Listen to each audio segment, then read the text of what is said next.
से मैं आप लोगों को इस चैनल के माध्यम से कुछ योग प्राणायाम और ध्यान के साथ प्रस्तुत होना चाहता हूं। और इसमें सबसे पहले आज हम जाने मस्तिष्क की 4 अवस्थाओं को।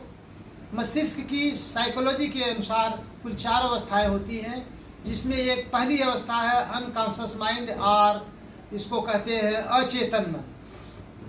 ये बेहोशी वाली अवस्था है, इससे ज़्यादा कुछ हमसे योग प्राणायाम से बहुत संबंध तो नहीं है। और दूसरी अवस्था है चेतन मन, जैसे चेतन मन या कॉन्शियस माइंड जिसको कहते हैं। हम जो बातचीत करते हैं, एनालाइज करते हैं, सोचते हैं इधर की उधर की, वह सब चेतन मन या कॉन्शियस माइंड का अंग होता है।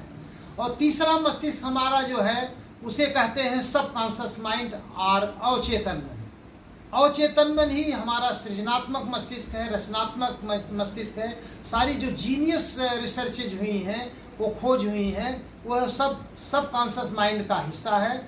और चेतन मन को शांत करके अवचेतन को जागृत करके ये सारी शक्तियाँ हम जागृत कर सकते हैं, अपने बुद्धि को, विवेक को, विजडम को और जीनियस को। और चौथी अवस्था जो होती है वो अतिचेतन अवस्था है, जिसको हम सुपर कॉन्शियस माइंड कहते हैं। सुपर कॉन्शियस माइंड या अतिचेतन मन ये समस्त मानव जाति का, समस्त जीव जगत का, पूरा ब्रह्मांड का एक है।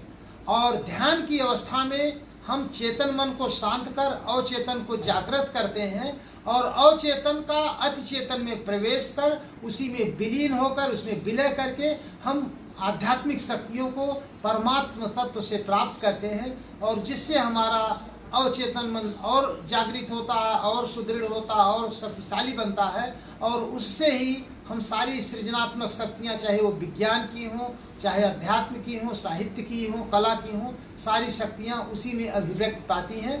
तो ये 4 अवस्थाएँ जैसा कि हमने बताया, अनकॉन्शियस माइंड, अचेतन मन, कॉन्शियस माइंड, चेतन मन, तीसरा है अवचेतन मन और इसको सब कॉन्शियस माइंड कहते हैं, और चौथा है अतिचेतन मन या सुपर कॉन्शियस माइंड।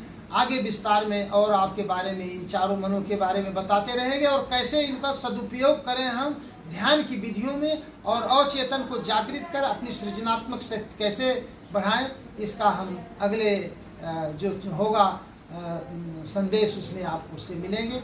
नमस्कार।